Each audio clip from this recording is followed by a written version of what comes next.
E nesse momento a gente possa abrir a nossa mente para um aprendizado e aproveitando e pedindo a iluminação da nossa Soninha, que vai nos conduzir hoje, que ela seja bem intuída e bem amparada pelos nossos amigos espirituais, e agradecendo a companhia de cada um em gratidão com o outro, um em companhia com o outro, pedindo que sempre esteja entre nós os bons espíritos, as instruções de Jesus e o amor e a caridade.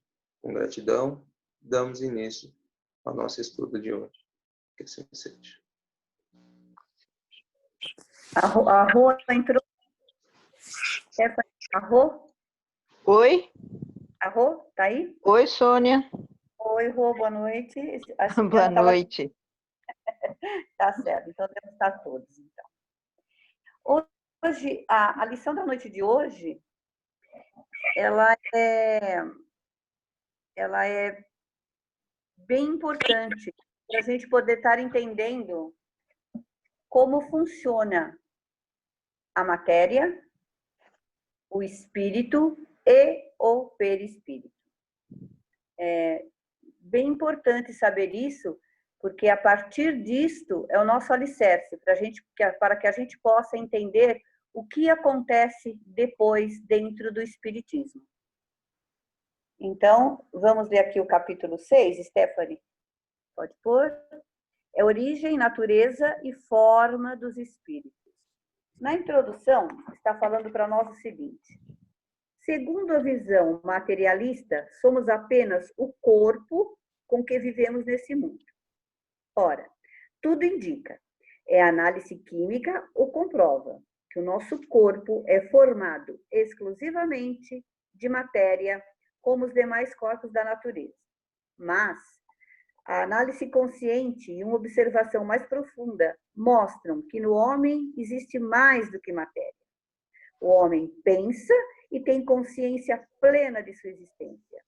Relaciona ideias, estabelece conceitos, elabora juízos, constrói raciocínios, tira conclusões e, servindo-se de um instrumento maravilhoso, que é a linguagem, comunica tudo isso aos seus semelhantes.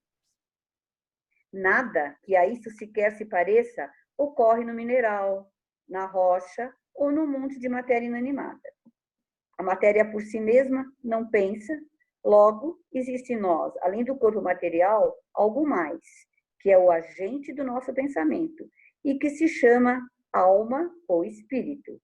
Este raciocínio perfeitamente lógico e conforme a mais pura razão humana deveria bastar para que nenhuma dúvida existisse no homem a respeito de que nele vive essencialmente um espírito. Entretanto, muitos há que não creem na realidade da própria existência, em si como espírito imortal. Então Deus, na sua infinita bondade e amor, concedeu ao homem, com as manifestações espíritas, as provas cabais de que nele vive um espírito, que pré-existe ao corpo e à sobrevivência à morte física. Então, se nós partimos da seguinte primícia, de que nós somos matéria, como matéria é uma cadeira, como matéria é uma planta, um mineral, é matéria, porque pegamos, porque vemos. Porém, como ele cita aqui na lição, essas matérias são inanimadas, né? Elas não pensam. Uma cadeira não pensa, uma mesa não pensa, uma planta não pensa, ela pode sentir, mas ela não pensa, ela não fala. Então, portanto, nós somos diferenciados. Por quê? Porque nós temos inteligência. Nós temos sentimentos, nós temos alegria, tristeza, saudade. Então, nós temos vários sentimentos que essa outra matéria não tem. Então, por isso, nós temos algo mais que isso. E esse algo mais que isto é o espírito. Espírito, quando se encontra, é desencarnado. E alma, quando está encarnada. Então, muita gente tem dúvida, né, quanto a isso. Como é que a gente fala? Alma, espírito? Se fala alma penada, né, espírito perdido. Então, todos nós, ao nascermos, temos unicamente um espírito, cada um o seu. Eu não posso emprestar meu espírito para o Gleidson não pode emprestar para a Márcia não pode emprestar para a Teté. Cada um recebeu o seu na hora da concepção. E não na hora do nascimento, como muita gente diz ou como muita gente pensa. Na própria concepção, o espírito já está lá. Por isto, o não ao aborto. Porque o espírito já está ali na hora da concepção. Então, é muito importante que se saiba disso. Bom, agora vamos falar sobre o espírito. Em O Livro dos Espíritos, na questão 76, Kardec nos diz: os espíritos são definidos como sendo os seres inteligentes da criação. São criados por Deus permanentemente e, em sua essência, se apresenta como uma chama, um clarão ou uma centelha etérea. Os espíritos são eternos e indestrutíveis, mantendo sempre a sua individualidade. Uma vez que Deus criou o espírito, ele é eterno. Ele não morre. Nós não morremos. Aqui a gente costuma se dizer, fulano morreu, ciclano morreu. Isto não existe. O espírito é eterno. O que perece, o que acaba é a matéria. O espírito nunca. Então, a centelha divina é etérea, ela está sempre ali. Então, vocês estão vendo aí na figura? Olha lá. O espírito está lá, está em a matéria, e aquilo que vocês estão vendo fluídico ali é o espírito. Certo? Bom, quanto à natureza íntima dos espíritos, podemos compreender que a inteligência é seu atributo essencial.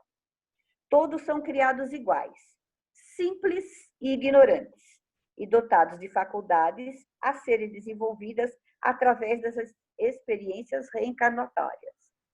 Na Gênese, Allan Kardec externa mais claramente o seu pensamento evolucionista, afirmando que o espírito não chega a receber a iluminação divina sem haver passado pela série divinamente fatal dos seres inferiores. Quanto à sua apresentação exterior, o espírito propriamente dito não a tem, pois é imaterial, mas se encontra revestido sempre de um corpo energético fluídico que Kardec denominou de perispírito. O perispírito dará forma ao espírito, permitindo sua identificação. Ainda falando sobre o espírito, Deus cria sempre, há sempre criações de novos espíritos. Porém, todos começam como simples e ignorantes. Não existe um espírito que vai nascer hoje e que já tenha todas as faculdades que nós temos agora. Não. Eles vão começar do zero, do nada, simples e ignorantes. Vão ter as faculdades de inteligência, porém, irão começar do comecinho, assim como nós começamos, simples e ignorantes. Temos o livre-arbítrio para a gente fazer o que a gente precisar. Por isso, cada espírito é de um jeito, cada pessoa tem uma experiência e cada um responde por si só. Essa é a nossa grande responsabilidade. Minha filha não é culpada pelo que eu faço, eu não sou culpada pelo que meu marido faz, e ninguém é culpado de nada, porque somos donos de nós mesmos. Nós cuidamos do nosso espírito. Lembrando da aula passada, que o Gleidson falou sobre os fluidos, então, agora, nós vamos falar como é que entra os fluidos no nosso corpo. Como é que ele vai fazer para fazer tudo isso? que é o perispírito. Ali, vocês estão vendo na figurinha um corpo humano, e aí vocês veem semelhante ao corpo humano, quase parecendo um corpo humano, uma outra figura. E a terceira figura ali, ó, a outra que parece só um arcozinho, aquele é o espírito. O que está no meio é o perispírito. Então, imagine vocês que nós estamos numa camada: corpo, perispírito e o espírito. O perispírito fica para a gente como um sanduíche, ele é o recheio. Ele seria a mortadela aí na história. Ou queijo, como vocês gostarem.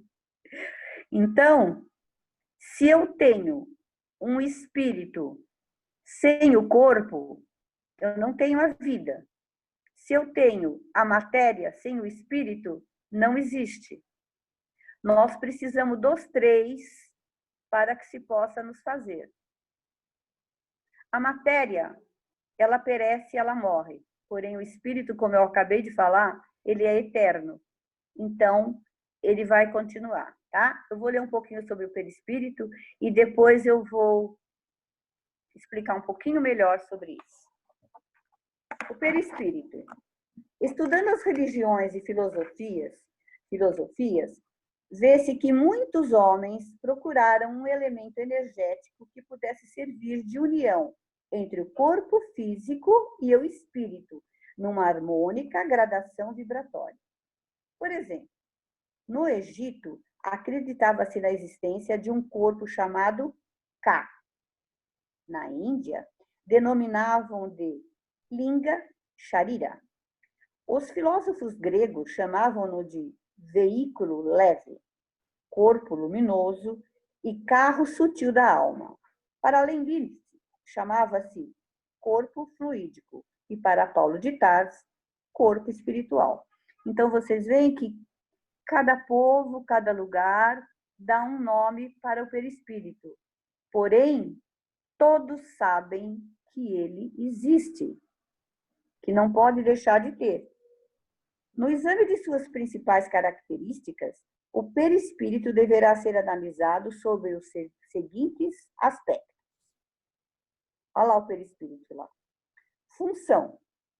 Quando encarnado, é o intermediário entre o espírito e o corpo somático, tendo como função transmitir as sensações do corpo para o espírito e as impressões do espírito para o corpo. Então, um tem a ver com o outro. Quando a gente costuma falar assim, hoje eu não estou bem, hoje eu não me encaixei, eu não estou encaixado, não está bem encaixadinho ali o perispírito, né? Porque o perispírito faz tudo com a gente. Nós dependemos dele para tudo. É ainda o campo modelador da forma, pois, durante a gestação, será o perispírito o responsável pela estruturação do embrião através de um campo magnético criado por ele. No espírito desencarnado, o perispírito corresponde no seu envoltório, possuindo em sua estrutura eletromagnética órgãos e sistemas celulares à semelhança do corpo físico. O perispírito, ele não é material, porém ele é semimaterial. Quando vocês escutam falar assim, olha, muitas pessoas contam, eu vi o espírito de fulano, eu vi o espírito de ciclano que já desencarnou. Eles não viram o espírito, eles viram o perispírito, porque o perispírito toma a forma humana da pessoa. Ele é como se ele fosse um material plástico. O que quer dizer de ser plástico? Ele se molda a nós. Ele é moldado ao nosso corpo. Então, ele toma a forma nossa. Então, muitas vezes, quando desencarnados, alguns espíritos conseguem manter a forma da última encarnação. Outros pegam a forma de uma encarnação anterior às outras vidas que eles já tiveram. porque eles têm essa capacidade de fazer isso. Eles moldam de acordo com o que eles querem. O nosso perispírito é muito importante na nossa vida, porque ele é a nossa inteligência, o nosso pensamento. Tudo o que fazemos de errado ou de certo fica ali gravado. Fica ali. E um dia nós vamos ver tudo o que fizemos de bom e de errado, porque está gravado ali. Não tem como falar, eu não lembro e não fui eu. Está ali. Então, a importância dos nossos pensamentos, dos nossos atos e de tudo que nós fazemos. Porque é um vai e vem. O perispírito, com seus pensamentos, por que se fala assim? Olha o que aquela pessoa faz com ela mesma. Com os pensamentos negativos dela, ela pega uma doença, ela acaba com a saúde. Sim, ela acaba. Através dos seus negativismos, dos seus pensamentos maus ou de coisas ruins, que ela plasma lá no seu perispírito, ela passa isso para o seu corpo. E o seu corpo vai somatizar tudo aquilo que ela está pensando e tudo aquilo que ela está fazendo. E, ao mesmo tempo, quando a matéria faz algo de mal, também volta lá para o perispírito. E fica nesse vai e vem, nesse ping-pong todo. Por isso que se fala, mente sã em corpo são. Por isso que nós temos alguém aí que dá aula para que a gente possa manter a nossa boa forma física para que o nosso espírito possa estar leve. Não é mesmo, Renata? Então, quem seguir a Renata pelas lives aí vai ver. Ela está ensinando todo mundo a ficar muito bem com o seu perispírito. Porque naqueles instantes que a gente está desligado dos problemas, das coisas nossas de cada dia, nós damos um tempo para o nosso perispírito para ele começar tudo de novo na sua gravação. A importância que tem os nossos pensamentos. Porque muitas vezes nós conversamos com determinadas pessoas que a boca fala uma coisa, mas o coração está dizendo outra. Nós não sabemos o que a outra pessoa pensa. O pensamento é de cada um. Porém, tudo está marcado no seu perispírito. Então, a gente vai seguir dessa primícia de que Deus não castiga ninguém.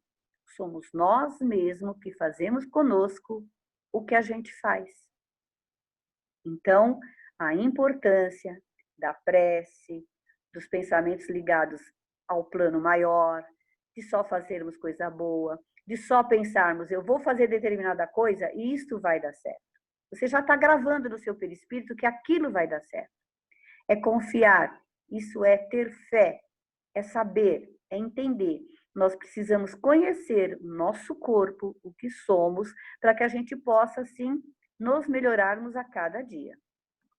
Agora, vou ler mais um pedacinho para vocês. Parei na densidade, né? Densidade. A densidade do perispírito é rarefeita nos espíritos já evoluídos, e pastosa ou opaca nos espíritos ainda imperfeitos. Coloração. O espírito não está preso no corpo. Na verdade, estava na forma. Depois de função, estava em forma. Ah, eu vou voltar, desculpa. Imagina. Forma. Geralmente, a forma do perispírito corresponde à aparência do corpo somático. Foi aquilo que eu disse agora. Ao desencarnarmos, o corpo espiritual, na maioria das vezes, mantém a forma que tinha quando encarnado. Entretanto, muitos espíritos estão aptos a promoverem transformações em sua organização perispiritual, podendo assumir uma aparência de encarnações anteriores. Foi o que eu disse com vocês antes de ler aqui. A densidade, que a densidade do perispírito é rarefeita, nos espíritos já evoluídos ela é pastosa, opaca nos espíritos ainda imperfeitos. Então, de acordo com a evolução do espírito, ele tem uma luminosidade no seu perispírito. É a mesma coisa que a gente fala da aura, porque, ao contrário de a gente pensar que eu falei que o perispírito é um sanduíche, ele sai através entre o nosso corpo e o nosso espírito, ele se expande. É isso que se fala que é a nossa aura. Todo mundo já escutou falar de aura, não é? É a aura. ele se expande, ele não fica preso dentro de uma caixa ou grudado ali no nosso corpo, no espírito. Ele é o elo entre o espírito e o corpo, porém ele não é preso, ele está ali dentro. Então, ele sai para fora. Eu vou contar uma historinha para vocês aqui, bem rapidinho, sobre a aura. Cada um tem um tamanho de aura, de acordo com como você está no dia. A aura tem uma cor, ela tem uma extensão, ela tem um tamanho. E a NASA, escutando falar do Chico Xavier, queria medir, conhecer os conhecimentos dele e saber. Então, foi feito esse estudo e foi constatado. A aura do Chico tinha 35 metros. A minha aura não deve ter meio centímetro. A dele tinha 35 metros. E o que quer dizer isto? Quer dizer que com esta aura, você capta tudo que está ao redor. Ele captava tudo que estava ao redor dele a 35 metros. Então, ele conseguia saber o pensamento das pessoas a 35 metros. Eu não consigo nem escutar o que o Luiz fala lá do quarto. Imagine captar. Imagina que beleza que era. Agora, imaginem vocês a aura de Jesus. Não dá nem para pensar, né? Porque ele veio como nós. Ele tinha um corpo material, ele tinha um perispírito, ele tinha o espírito e ele tinha uma aura. Porque ele veio igualzinho a nós, para nos provar que nós podemos fazer exatamente como ele. Ele não veio numa coisa diferente. Ele veio igual, para mostrar para a gente que nós podemos ser como ele, que nós podemos fazer as mesmas coisas. Só que nos falta uma coisa muito pequenininha, vontade. É isso que nos falta. Porque podemos chegar até ele. Resta começar. Então, ele não veio diferenciado, ele não nasceu diferenciado, ele não fez nada. Ele veio exatamente como nós. Um corpo, um perispírito e um espírito. Então, uma historinha engraçada do Chico. O Chico, quando fazia noite de autógrafo dos livros dele, as pessoas ficavam horas e horas na fila até chegar a ele. E vocês sabem como é que nós somos, né? A gente não fala, mas o pensamento é terrível. A gente bate o olho, pensou, pronto. E as pessoas na fila ficavam assim: nossa, o Chico engordou, hein, da última vez que eu vi ele. Nossa, aquela peruquinha do Chico é feia, hein? Quando as pessoas chegavam com o livro para ele assinar, ele falava assim para a pessoa, que ele sabia que a pessoa tinha pensado dele: pois é, minha amiga, eu vou fazer um regiminho porque eu sei que eu estou gordo. Pois é, meu amigo, a minha peruca não está muito boa, mas eu vou pedir para na outra encarnação não vir careca. Então, amorosamente, ele dava a entender de que ele tinha captado, ele tinha entendido o que a outra pessoa estava falando. Por quantas vezes nós pecamos por pensamentos, né? Quando você viu, você já pensou: caramba, não queria ter pensado, mas já foi. O pensamento é muito rápido. Você bate o olho, ai, aquela roupa é feia, ou aquela pessoa está gorda, ou aquela pessoa está magra, etc, e etc. Então, a gente tem que aprender a olhar as pessoas com um olhar diferente. Porque nós não somos iguais. Cada um é diferente do outro. Essas bolas, essas bexigas que estão aí, para vocês verem, é para provar para vocês o que é a matéria, o que é o perispírito e o que é o espírito. Vamos dizer que as bolas, quando elas estão sem o ar, elas são a matéria. Aí, o que elas precisam? Elas precisam do perispírito para fazerem a forma dela. A gente vê o ar quando a gente assopra a bola? Não. A bola infla, cresce, porém a gente não vê. Assim é o nosso perispírito. Nós vemos a matéria, não conseguimos ver o nosso perispírito. Porém, ele faz a nossa forma. Assim é a mesma coisa. E quando soltamos as bolas, elas sobem. assim como o nosso espírito faz com que a gente suba, com que a gente evolua, com que a gente possa chegar até Jesus, até Deus, aonde é a nossa morada. Mais uma vez, avisando a todos o que eu sempre digo. Somos espíritos em experiência aqui na Terra. E não pessoas, espíritos que vão fazer uma experiência no plano espiritual. Viemos para cá, na nossa escola, cada um para aprender o que precisa. Todas as aulas não são iguais, todo aprendizado é diferenciado um do outro. Por quê? Porque cada um vai evoluir naquilo que necessita. Uns na caridade, outros vão ter que evoluir fazendo coisas melhores. Enfim, todos nós temos dentro de nós a certeza aonde nós erramos. O que é que estamos fazendo de errado que está segurando a nossa evolução. Porém, quando alguém nos diz algo, nós nos ofendemos. Somos nós mesmos que temos que descobrir o que é que está sendo feito de errado. Como diz Santo Agostinho sempre, todas as noites, ao nos deitar, precisamos fazer a nossa lição de casa. E a nossa lição de casa, o que que é? O que é que eu fiz hoje de bom? O que foi que eu fiz para tornar a Terra um pouco melhor? Ou ao contrário, o que foi que eu fiz de tão errado?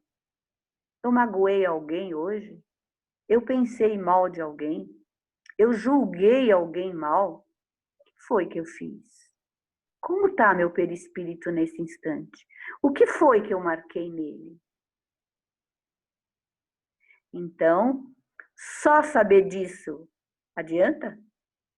Só orar e pedir perdão adianta? Não. Nós precisamos da atitude. Se nós erramos, nós vamos ter que consertar. Nós vamos chegar na pessoa e falar: desculpa, eu estava errada, não era isso que eu queria falar, desculpa, eu pensei, eu repensei. É isso que temos que fazer. A humildade tem que fazer parte da nossa vida. Ser humilde é ser bobo? Não. Ser bom é ser bobo? Não. Tem que saber diferenciar isto também. Nós não vamos ser bobos de ninguém. Porém, nós vamos ser bons de espírito e de coração. É isso que nos fala e que nos mostra a lição sobre o perispírito. Vó, Vamos falar agora? Oi. só para falar que 7 minutos para o final da primeira aula, tá?